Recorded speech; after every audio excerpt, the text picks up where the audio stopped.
Now A&E takes you to the new world where many a man searched for the secret of eternal life. Who was Juan Ponce de Leon, and what did he find on his quest for the fountain of youth? It's one of the stories of the ages, one of the ancient mysteries. Before we unlock the future, we must find the keys to the past. I'm Leonard Nimoy. Join me and open the door to ancient mysteries beginning now.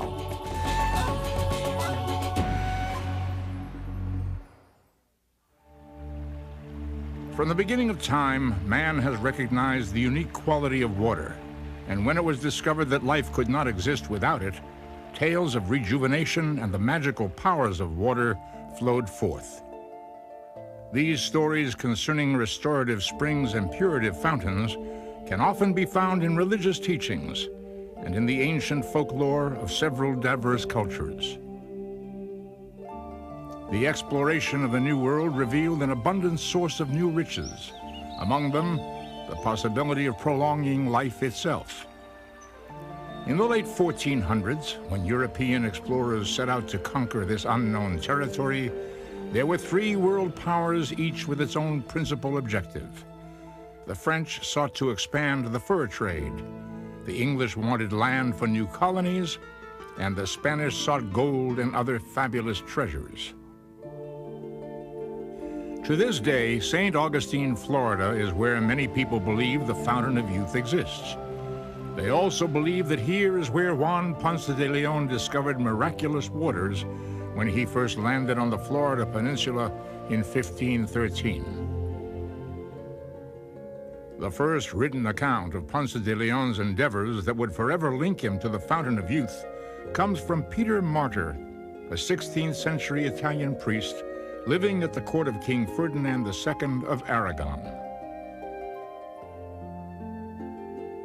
In chronicling Ponce de Leon's first attempt to conquer Florida in 1513, Martyr wrote, "There is an island in which there is a perennial spring of running water of such marvelous virtue that the water thereof being drunk makes all men young again."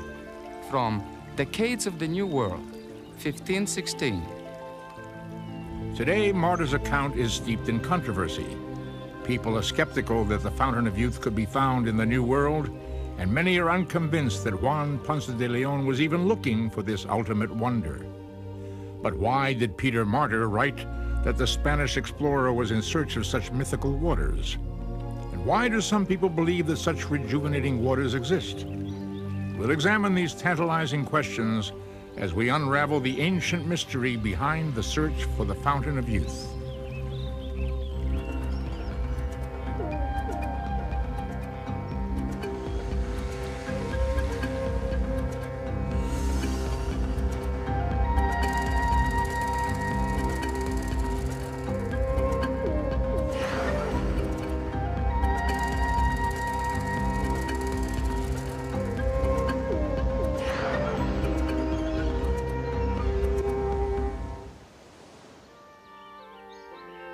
If you travel to St. Augustine, Florida, you can visit a place that some claim is the location of the Fountain of Youth. This spring is allegedly not only the waters that Juan Ponce de Leon sought, but actually found. Modern historians, however, were quick to call this claim into question. The great American historian Samuel Eliot Morison, who studied the route of Juan Ponce, one day said, "We'll never really know for sure where he went and where he ended up on the Florida coastline until somebody at the same period of time, the same season of the year, resails his route." So in 1989, Douglas Peck, a historian, sailor, and navigator, did just that. Under similar conditions, he retraced the journey of Juan Ponce de Leon. Peck presented his conclusions to a panel of historians at a news conference in December of 1991. These conflicted with his previously held beliefs. Following the log of Ponce de Leon's journey, Peck pinpointed where the explorer landed: Melbourne Beach, just south of Cape Canaveral. This position is almost 125 miles south of St. Augustine. The question arises, why such a discrepancy? Could it be because Ponce de Leon kept a very crude log of his travels? From his charts and the recordings that he made, we know that his latitudes were incorrect by at least a degree or more, in some cases maybe as much as 3 degrees incorrect, which would place him further south. Most modern historians agree with Peck's findings. St. Augustine was not where Ponce de Leon came ashore. So was the Fountain of Youth in the New World, and was it in Florida? And was Ponce de Leon actually in search of it? The legend of the Fountain of Youth was firmly entrenched in European culture during the 1500s.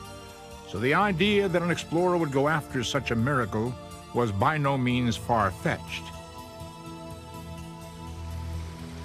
People were strongly influenced by the poets with their images of exotic, far-off lands.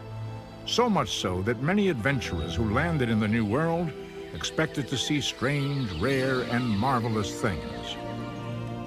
Many other explorers sailed to the New World, but not one of them has been linked to the search for the Fountain of Youth. Who was Ponce de Leon?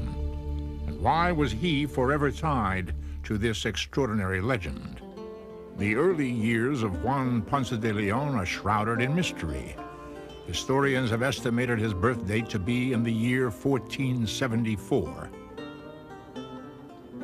We don't know exactly when he was born, but that he did come from a fairly noble family. Ponce de Leon is a noble name. He was probably an illegitimate son, and that's why we don't know exactly everything about his background. But it's pretty fairly certain that he was born in Campos in the Kingdom of Leon. As a young man, Ponce de Leon earned a reputation as a fierce warrior. He joined the Spanish forces that eventually defeated the Moors of Granada in 1492.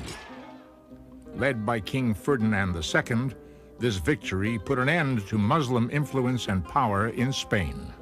That same year, all Jews in Spain were given 3 months to either convert to Christianity or leave the country.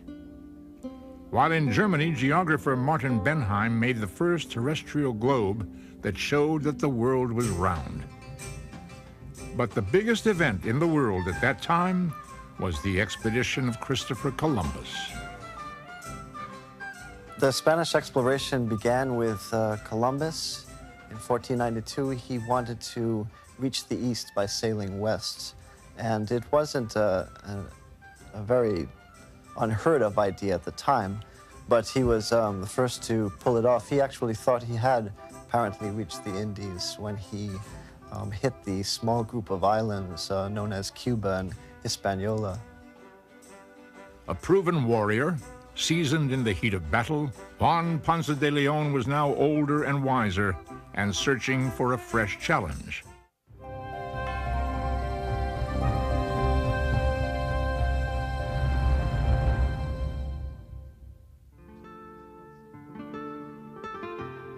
Juan Ponce de Leon was a typical Spanish nobleman and by all accounts reasonably well off.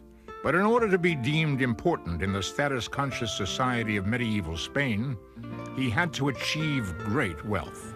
And the Indies, the New World, might just hold the key to making such riches possible. At 19 years of age, he shipped off to the New World on Christopher Columbus's second voyage of 1493. And in the New World, he soldiered in various campaigns. And then in 1506, he was given the responsibility of conquering Puerto Rico for Spain. In 1507, he succeeded in that conquest. And in 1509, he was named governor of Puerto Rico. He served in this capacity for 3 years. However, while he was in Puerto Rico, events were taking place that would have a profound effect on his life. Christopher Columbus had died in 1506. After a while, King Ferdinand and the courts decided that Columbus' 2 sons would have the right to govern lands discovered by their father, including Puerto Rico. Diego Columbus assumed the governorship of the island. Out of a job, Ponce de Leon decided to go after any lands that Columbus hadn't claimed. The reason Ponce set out on his exploration was to find new lands to settle, to govern. He was hoping to find significant mineral wealth, gold, silver, precious stones, pearls. He also was looking for Native American populations that he might use either as laborers or to actually enslave them and take them back to the Caribbean to use on his lands and to sell to other Spaniards there. And he came to the conclusion that very probably the best plan before him was to seek for the island of Bimini. Now, that's not the island of Bimini in the Bahama chain that bears the name Bimini today, but another very large island that was projected to exist north of Cuba. The island of Bimini first appeared on a map published in 1511. This chart was produced by Peter Martyr, the same Peter Martyr who played such an important part in linking the Fountain of Youth to Juan Ponce de Leon. He had a habit of interviewing navigators who sailed throughout the Caribbean Sea, and on the basis of what he learned from them, he constructed a map of the New World, at least the Caribbean Basin part of it. And just north of Cuba, he drew a large landmass that he called Island of Bimini. Still in good favor with King Ferdinand, Ponce de Leon requested permission to search for Bimini. His Majesty's answer is contained in this document, known as the First Capitulation for Discovery of Bimini. To the officials of the island of Hispaniola, Juan Ponce de Leon wrote me, upon settlement of an island that is called Bimini. I have commanded reply that we have committed this business to him. I, the king. February 23rd, 1512. Juan Ponce de Leon set sail from Anasco Bay in Puerto Rico on March 3rd, 1513. He journeyed northwest along the Lucayan Islands, now known as the Bahamas. After 11 days of traversing the Lucayans, he came to the northernmost charted island, the one known today as San Salvador. Here, on an island that had been discovered by Columbus, Ponce de Leon resupplied his 3 ships and resumed his own quest. On March 27th, off the island of Eleuthera, Ponce de Leon and his crew turned westward and sailed out of sight of land. They were crossing through what we know today as the Strait of Florida. They had no way of knowing where they were, with no land in sight, for 6 straight days. But one of the things that troubled them as they passed through this body of water was the fact that they had trouble keeping a westerly course. They were pushed north, and they were carried farther north than they were able to shoulder their way west. That was, of course, the Gulf Stream, or the Florida Current that they had encountered. The current carried them north, pushing the ships toward new territories. The historic discovery took place during Easter week, April 2nd, 1513. This account describes how Ponce de Leon settled on a name for his conquest. It was written by Antonio de Herrera, a renowned Spanish historian, 90 years after the event. And thinking that this land was an island, they called it La Florida, because it was very pretty to behold, with many and refreshing trees, and it was flat and even, and also because they discovered it in the time of flowery Easter. Historian Antonio de Herrera, 1601. Ponce de Leon was ecstatic at his great discovery. But exactly what motivated the explorer's journey in the first place?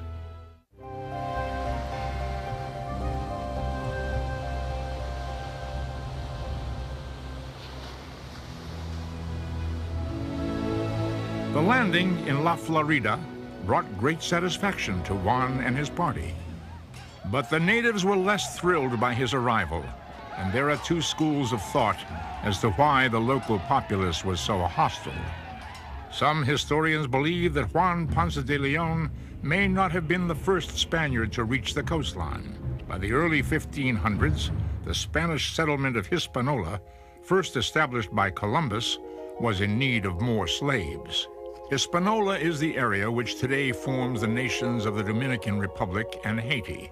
The two factors that account for the decrease in the number of available slaves were the harsh labor conditions imposed by the Spanish and the introduction of European diseases, diseases to which the natives had little immunity. They began dying in large numbers. To replace them, certain slaving expeditions were conducted by Spanish navigators throughout the Caribbean Sea, and one or more of those slaving ships may have happened upon the peninsula of Florida. If so, Florida was discovered by Spain before Juan Ponce got there in 1513. And it may account for the fact that when Juan Ponce did come, he was greeted by the native peoples with great hostility. It may also account for the fact that on the Gulf Coast of Florida, Juan Ponce reported that he found a native who, quote, understood the Spanish language, unquote. Other historians believe that the Floridian natives may have been refugees from various Caribbean islands. These people had been under attack by the Spanish from the time Christopher Columbus began settling the area. Refugees from those areas had certainly come to Florida seeking some kind of refuge from their impression into slavery. And so therefore, the Native Americans in Florida knew something about the Spanish, knew about their ways, knew what they were coming here for. They knew they weren't coming here to be friendly. They believed that they were coming here to attack them, and to impress them into slavery and to carry them away from their family and from their lands. Whether refugees or natives of the peninsula, there is no doubt that they didn't welcome the explorers. The Spanish chronicler, Antonio de Herrera, described Ponce de Leon's reception in the New World. Herrera, writing in 1601, tells us that Juan Ponce had no desire to enter into hostile relations with the natives of this island, but he was forced to it because the natives attacked him almost at once with arrows and clubs and attempted to seize his boat, his oars, and his weapons. And so Juan Ponce did fight back. One of his men was knocked unconscious, 2 others were wounded, and the rest of the party was able to make a safe escape. Following this engagement, the party sailed farther south to Jupiter Inlet, where Ponce de Leon planted the cross to confirm his possession of the land in the name of King Ferdinand II of Aragon. Was it here, despite their hostility, that the local people could have told the explorers about a source of miraculous waters? Virtually every Native American ritual I know of has some use of water. And so I'm sure that if any explorer had asked an Indian about a local well or a spring that might have had some kind of magical properties, certainly the answer would have been yes, because water was seen as very powerful because it springs from Mother Earth. When 2 people come into contact with each other that don't speak the same language, often it's a little difficult to translate and understand what one means to the other. And so if Ponce came here and asked for a fountain of youth, we don't know exactly how those Native Americans might have understood it or even known what his question was or why he was asking that question. And we don't know how they might have directed him. And Juan Ponce de Leon was certainly aware of the Fountain of Youth. It was a myth that was pervasive in 16th century Spain, where the legend took its roots from ancient folklore. We know that in Europe and in the Middle East, there was a very lively belief in such a fountain. It was a profane, erotic belief that was frequently featured by Renaissance painters. And that Eurasian myth of a fountain of rejuvenating waters may have followed the Spaniards over to the New World, may have become part of the lore of the islands of the Caribbean. The exact source of the myth remains a mystery, but there's an age-old belief that predates Christianity and was popular in the Middle East. Water that springs from the earth is a magical gift of the gods. In the Mesopotamian River Valley, there are basically 2 seasons, rainy and dry. Now, one of the Babylonian gods of water was also called the Great Physician. And in rites to this particular god, patients were washed and sprinkled with water from either the Tigris or the Euphrates or from a spring that bubbled up from the earth. So here we can see an early instance of where not only water, but water from a particular source is seen as being curative, medicinal, or in some way special. So in these regions where water was scarce, it was seen as not only necessary for survival, but also as something to be revered. Tales began to spread about enchanted water. We don't know much about the origins because they go way back in oral tradition before anyone was recording them, of course, but we know that all over Europe there are really old and very widespread stories about the fountain at the end of the world that has rejuvenating or healthy properties. It's probably one of the most widespread folk tales all over Europe. One of the earliest accounts of the Fountain of Rejuvenation is believed to originate from an ancient Indian epic, the Mahabharata. Historians estimate that this was written somewhere between 400 BC and 400 AD. In this tale, priests are looking for a ritual drug called soma.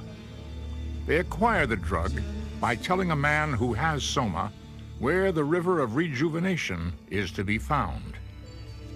Our hero finds this mythical river, Sarasvati, and bathes in it. And from that point on, he no longer ages. And beyond that, he's also ritually purified, religiously purified.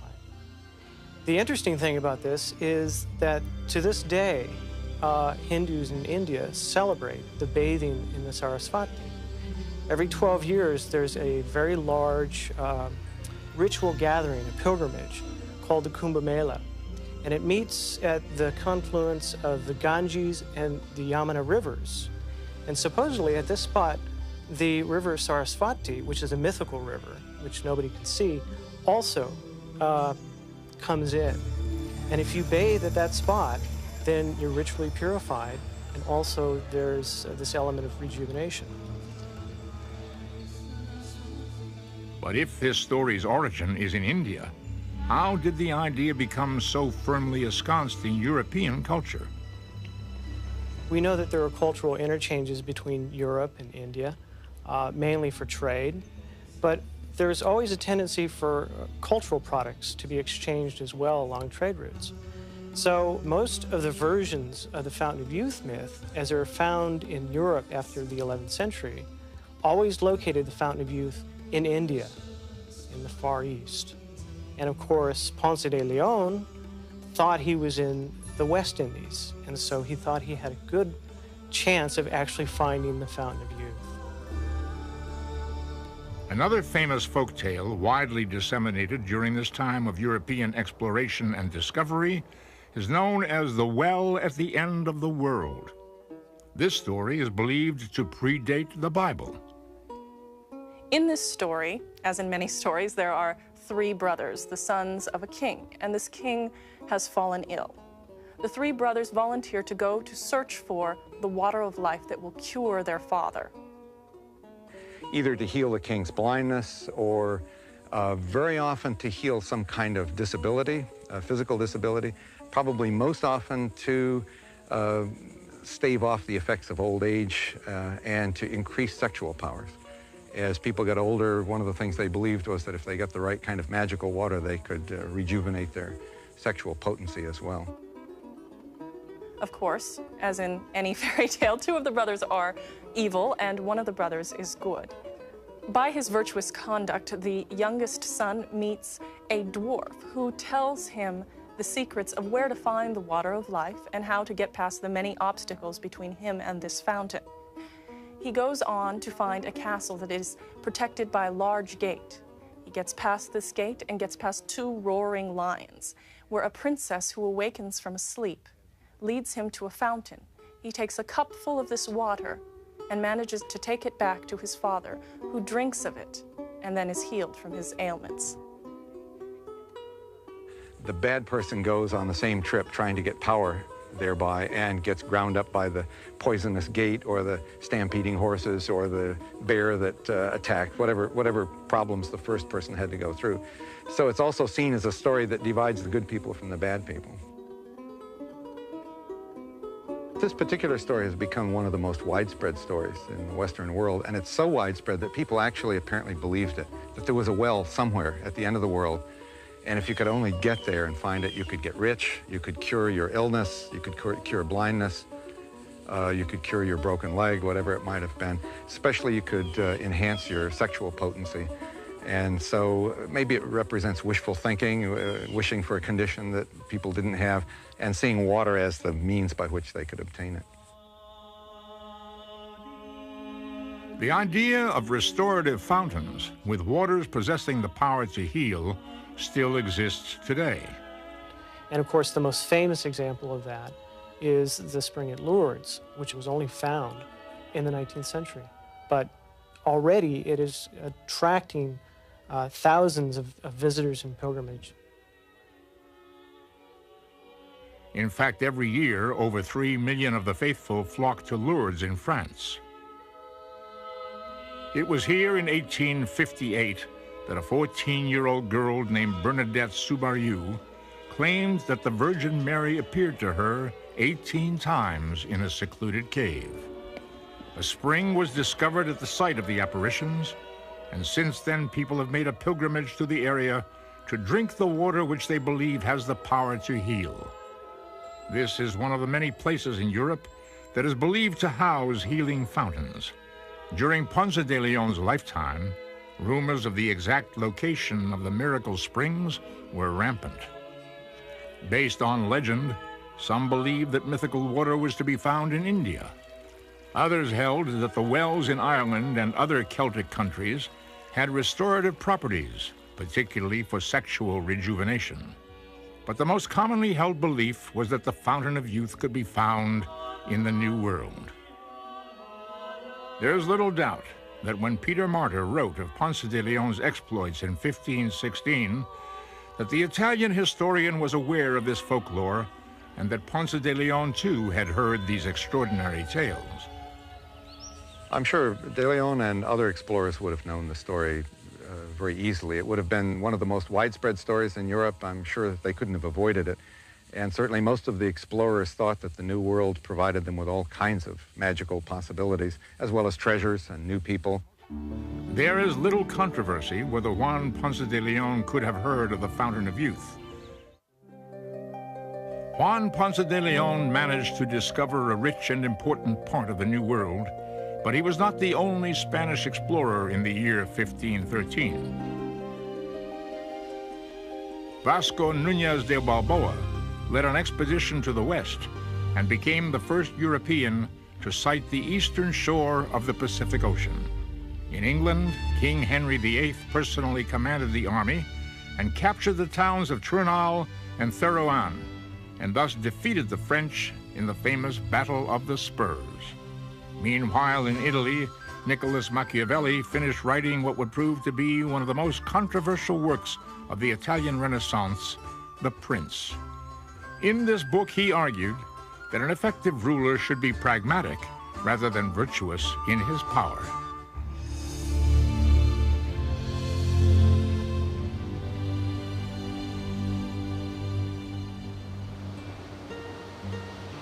Most modern historians dismiss the idea that Juan Ponce de Leon came to Florida exclusively to search for the Fountain of Youth. Today, it is widely believed that the explorer had twin motives for his mission: the lust for gold and the glory of conquest. There are two pieces of evidence that go against saying that Juan Ponce sought such a fountain. One, his asiento, or charter, from King Ferdinand of Aragon, which authorized him to undertake his voyage, contains no mention of such a fountain or of such a search for a fountain. The document is meticulous in its specification of all of the goals and purposes of the voyage that Juan Ponce was to undertake, but nowhere mentions a fountain or rejuvenating waters or restoration of youth or anything of the sort. Another point that needs to be raised in this matter is the fact that there is no existing contemporary narrative or report that establishes that Juan Ponce even had a fountain of youth on his mind. But later historians, and historians in the 16th century, shortly after Ponce's expedition, begin to discuss the fountain of youth and discuss it as being on the island of Bimini, which is the land that Ponce was trying to discover. And so therefore, through some type of association, Ponce becomes associated with the fountain of youth. In 1511, Peter Martyr drew the first map that showed the island of Bimini. In 1516, he wrote the first account of the expedition that Ponce de Leon made to the New World. Martyr clearly states that finding the Fountain of Youth was one of the goals of Ponce de Leon's journey. But why did he make this assumption? Peter Martyr was an Italian with strong political ambitions. He began his career as an aide to the Duke of Milan. While still in his 20s, he parlayed this position into becoming secretary to the governor of Rome. A staunch supporter of the Renaissance movement, Martyr made powerful friends, including a count who was the Spanish ambassador to the papal court. In 1488, when Martyr reached the age of 30, this count persuaded him to move to the Spanish court. Ordained as a priest, Martyr was appointed chaplain and humanist of the royal household. He became a confidant of both Ferdinand and Isabella, and was allowed to record firsthand accounts from the explorers of their investigations into the New World. From these stories, Martyr wrote two major works that chronicled the Spanish discoveries over the course of 32 years. Why would Martyr have included the story of the Fountain of Youth in his historical account of Ponce de Leon's explorations if it had no basis in fact? Though he was an Italian, he probably was caught up in the Spanish ethos of the period. It was a prevailing tendency in Spain to take myths very seriously. Myths such as El Dorado, the Gilded City, the myth of King Solomon's mines, for which even Christopher Columbus went seeking. They were onto a whole new world of discovery. They had far less understanding of what they were likely to find, but their hopes were very high. And in addition to hoping to find gold and silver and jewels, they were also perhaps looking for things that would be healthy for human existence here on Earth. And I suspect that's how they happened to go after the story that there was such a fountain of youth. Myths drove the people of Spain. In this particular period of history, it was common for Spaniards to take such myths very, very seriously, even to build stories around them. And I think that Peter Martyr was caught up in that tendency. Additionally, the Spaniards at that time were driven by Christianity. And as in many world religions, water is considered by Christianity to be sacred. But why did man attribute restorative properties to water?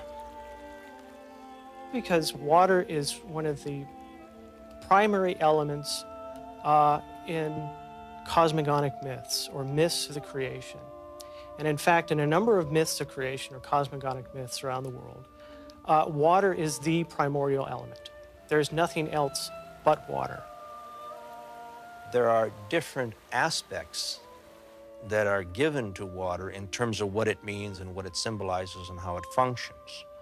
In the Old Testament, for example, at the very outset in the book of Genesis, when the earth is created, creation comes out of water, a primeval force. And God said, "Let the waters under the heavens be gathered together into one place, and let the dry land appear." And it was so. And the dry land was called earth. Genesis, Book 1, Chapter 9.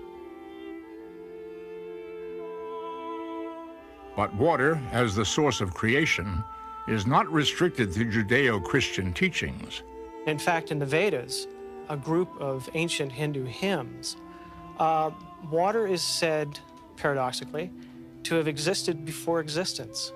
So it is the primary substance, and it is the building block for creation in a lot of cosmogonic myths. Darkness was hidden by darkness in the beginning. With no distinguishing sign, all this was water, from the creation hymn of the Rig Veda.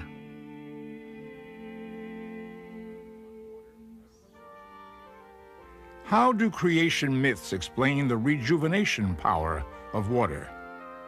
There's an idea that the primordial waters existed before history and before time had a chance to wreak its havoc on the world and on human beings.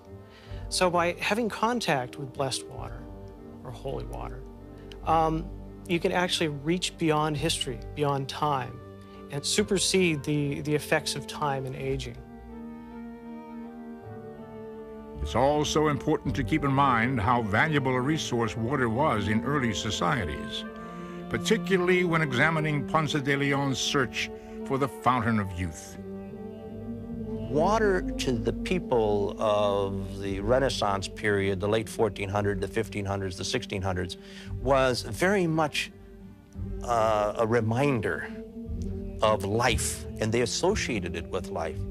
And so to think of the possibility of finding fountains that give life in an abundant fashion would perhaps make them more receptive to stories, to accounts of fountains or springs or even rivers which would give life-giving sustenance. Fountains, sacred pools, sacred springs were a part of both Christian tradition and Greco-Roman tradition.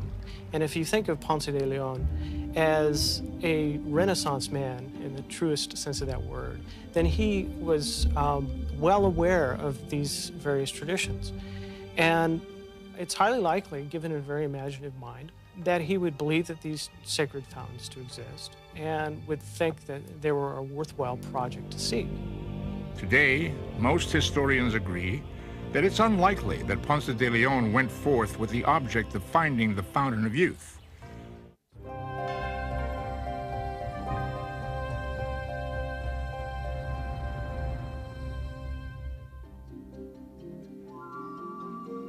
As in many cultures, the indigenous people of Florida believed in the idea of healing and rejuvenating water. Apparently, the legend came from Native Americans in the Caribbean who claimed to travel to the Florida area to rejuvenate themselves at a fountain or a spring. And the Spanish, in their translation of that concept, had translated it to the idea that the fountain not only rejuvenated but also restored the youth of people. Historians at one time speculated that Floridians may have told Juan Ponce de Leon about the magic water, possibly for the purpose of misinformation. Many native groups would often tell the Spaniards, we know of this other place where there's great gold, great kingdoms, and it's not here, it's over there, and so why don't you go and leave us alone? And in fact, many of the natives of Mexico told Cortez himself that other kingdoms had gold and other great places far away would offer more than they could. And if they could only leave them alone, they should go off and find those places. So it was an old trick. But there is no evidence that during his travels through the New World, Ponce de Leon was ever able to have a peaceful exchange with the natives. Shortly after raising a cross and declaring Florida a Spanish territory, the ships sailed further south and around the Keys to the Gulf Coast.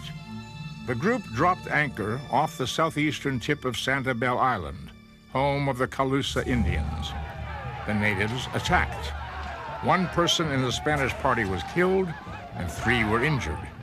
The remainder withdrew. In mid-October, they arrived back in Puerto Rico. That's mid-October of 1513, and in the following year, Juan Ponce went to Spain to ask for a new asiento or charter, one that would make him governor of Florida and Bimini. He was given such a charter, and he returned to Puerto Rico and planned, it appears, to undertake another voyage at an early time. But the death of his wife forced Ponce de Leon to assume another duty. For the next 7 years, he devoted himself to the raising of his 2 children. At the same time, he must have envied his fellow explorer Hernan Cortez, who by 1519 was making astounding discoveries of gold in Mexico. Quickened by the finds of Cortez, Ponce de Leon decided to act on his own asiento, and in 1521, the second voyage was underway. This time, he sailed in 2 ships, on board which were 200 men and women settlers, parish priests, missionary priests. There were domestic animals. There were seeds and cuttings and agricultural implements. And it was Juan Ponce's desire and intention to establish a settlement in Florida, to build a fort, and then conduct missions to the surrounding native peoples in order to spread the teachings of the Roman Catholic faith. Juan Ponce made a landing all right, and we believe that it was at the same San Carlos Bay that he had visited before. And the reaction of the Calusa natives who inhabited that site similarly was the same as 8 years before. The party was immediately attacked as they tried to disembark from their vessels. The colonists vainly tried to establish a settlement, but the Calusa were relentless in their efforts to drive off the would-be settlers. Suddenly, Juan Ponce de Leon was felled by an Indian arrow. Shot in the thigh, the wound became infected, and he was forced to withdraw from Florida for a second time. The party retreated to Cuba, where Juan Ponce de Leon died of his injuries in 1521. In Havana, his dream of great wealth and the colonization of Florida for the glory of Spain, and perhaps for his own glory, died with him. But the link between Juan Ponce de Leon and the Fountain of Youth soon took on a life of its own. Peter Martyr linked Ponce de Leon with the legend. Spanish chroniclers kept the story going. Instead of historical fiction, it became historical fact.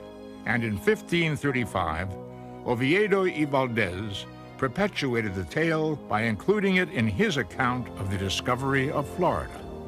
And in 1601, Antonio de Herrera, who leaves us the fullest account we have of Juan Ponce's voyage, states toward the end of his narrative that Juan Ponce did send a ship off to hunt for this fountain, but it's almost like a throwaway line in his narrative, as though to cover all the bases in the event that this myth really was true and that Juan Ponce actually did seek the fountain.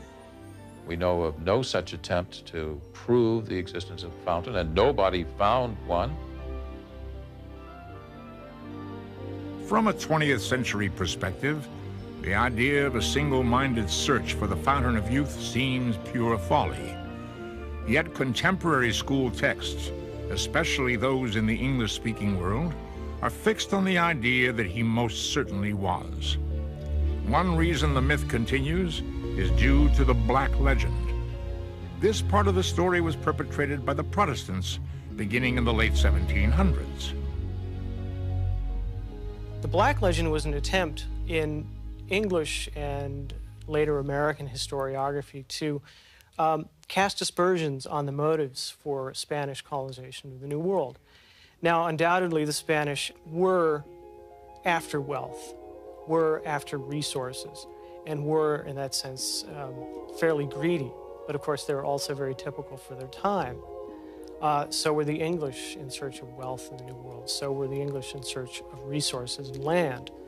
But by associating Ponce de Leon with the Fountain of Youth, this laughable chimera that he was chasing after, is an attempt to make the Spanish look foolish, make their motives seem completely implausible, and to basically undermine their project in the New World. Had Diego Columbus declined the governorship of Puerto Rico, Juan Ponce de Leon might have been simply an historical footnote. It was his serendipitous discovery of Florida that made him historically significant. But it is the legend of the Fountain of Youth that made him famous. While his true claim is the discovery of Florida and the discovery of Florida's Gulf Stream, the legend of the Fountain of Youth has given Juan Ponce de Leon his own special immortality. With the exception of Christopher Columbus, most Spanish conquistadors of the day are forgotten. Almost 500 years have passed, but by a strange trick of fate, the name of Juan Ponce de Leon lives on.